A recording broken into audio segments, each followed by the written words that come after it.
El hombre y sus necesidades. Mi nombre es Elia, que no eran buena, y esto es Mientras pueda ser hallado, porque para el Eterno cada segundo cuenta.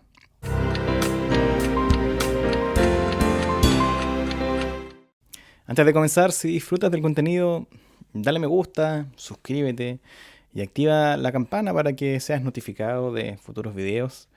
Y esto obviamente ayudará a que el contenido del canal sea sugerido a otras personas y puedan también ser bendecidos por él. En el episodio anterior comenzamos a desmenuzar la palabra evangelio y lo que ésta significa. Vimos que es una buena noticia cuyo protagonista y autor de la misma es Jesucristo mismo, más que la redundancia. La escritura nos indica que el evangelio es un mensaje poderoso porque tiene la capacidad de salvar a todo aquel que cree. Luego hablé del primer elemento que hace del Evangelio el único y verdadero Evangelio. Y este es que el Evangelio habla acerca de la obra de Cristo. Su vida, su obediencia perfecta, su muerte expiatoria y la imputación de justicia por la cual podemos ser hechos justos delante de Dios. Con esto tenemos la primera pieza del puzzle, un puzzle de 5 piezas, del cual la primera es la obra de Cristo. Pero hay otras piezas, estas 4 restantes, que completan este rompecabezas y que no podemos dejar de mencionar para poder tener el verdadero evangelio.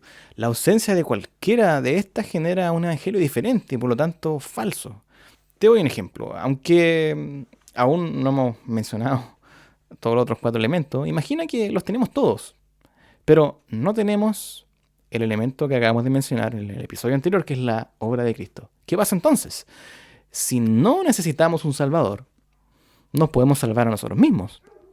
Y entonces hay algo que podemos hacer humanamente hablando para ser justos ante Dios.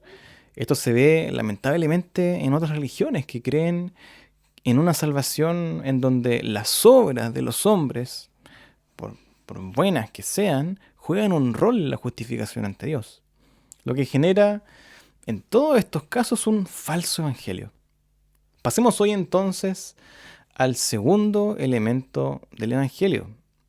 Si la obra de Cristo es uno de ellos, y si de ese elemento desprendemos que el hombre necesita un Salvador, y ese Salvador solo es Cristo, es porque el hombre no se puede salvar a sí mismo. Pero, ¿por qué el hombre no puede salvarse a sí mismo?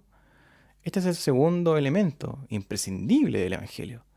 El hombre y sus necesidades. Cuando hablo aquí de las necesidades del hombre, no me estoy refiriendo a una casa propia, un auto, una pareja, una mascota, o cualquiera de esas cosas que, si bien son necesidades, no son necesidades que al ser suplidas afecten nuestro estado espiritual ante Dios. Por lo que me refiero aquí a las necesidades espirituales del hombre. En un sentido, lo que hablaremos ya fue mencionado en la serie de humanidad, en donde vimos nuestro principal problema, pero será resumido nuevamente, y yo creo que un buen resumen del problema es el pecado. Romanos dice, por tanto, como el pecado entró en el mundo por un hombre, y por el pecado la muerte, así la muerte pasó a todos los hombres por cuanto todos pecaron. En corto, Adán pecó, o sea, desobedeció el mandamiento de Dios, y al ser él nuestro representante, todos pecamos con él. De manera que desde Adán en adelante, la muerte es la prueba viva, evidente, que el pecado está presente en cada uno de los seres humanos, desde el nacimiento mismo, porque cuando nacemos, nacemos para luego morir.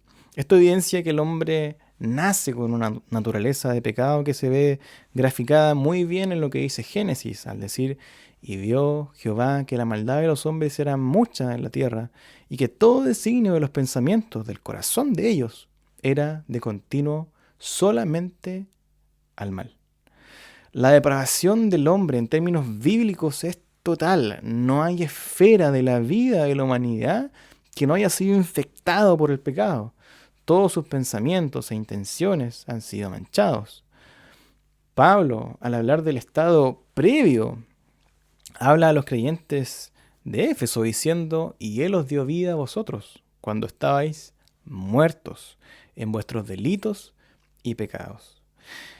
El hombre en su estado de pecado es un delincuente porque está constantemente desobedeciendo los mandamientos de Dios, infringiendo sus leyes. Esto se debe a que está muerto espiritualmente, privado de la vida de Dios. Un muerto no puede escuchar, no puede ver, no puede sentir. Es precisamente esto lo que implica estar espiritualmente muerto. Somos ciegos a las verdades de Dios, sordos, desprovistos de entendimiento e insensibles a la magnitud de las ofensas que llevamos a cabo cada vez que pecamos contra Dios. El problema del pecado es aún más serio al leer las siguientes palabras de Jesús. De cierto os digo que todo aquel que hace pecado, esclavo es del pecado.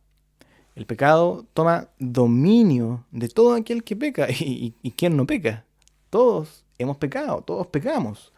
Por lo que nuestra situación es desesperanzadora. No podemos, en este estado, hacer otra cosa que no sea rebelarnos contra Dios y pecar contra Él. Adicionalmente, la Escritura nos enseña que, dado todo lo anterior, la ira de Dios está sobre nosotros. En resumen, nacemos con una naturaleza de pecado. Esta se manifiesta en constante desobediencia y rebelión a los mandamientos de Dios.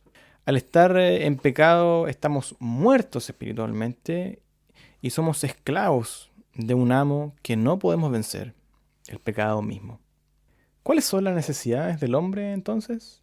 El hombre necesita ser resucitado espiritualmente. Necesita que Dios le dé vida. Necesita un nuevo corazón que ame a Dios y sus mandamientos. Necesita vista para ver y comprender la verdad de Dios. Necesita ser rescatado de la esclavitud del pecado. Y necesita estar a cuentas con Dios para que su ira no esté sobre él para mal. ¿Es así como nos vemos humanamente sin Dios? ¿Logramos dimensionar la gravedad de nuestro pecado ante Dios? ¿Nos dolemos porque nos rebelamos contra Él?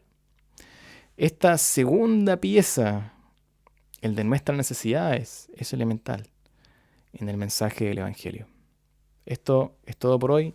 Nos vemos la próxima semana, si Dios quiere. Y como siempre, busca al Señor mientras pueda ser hallado.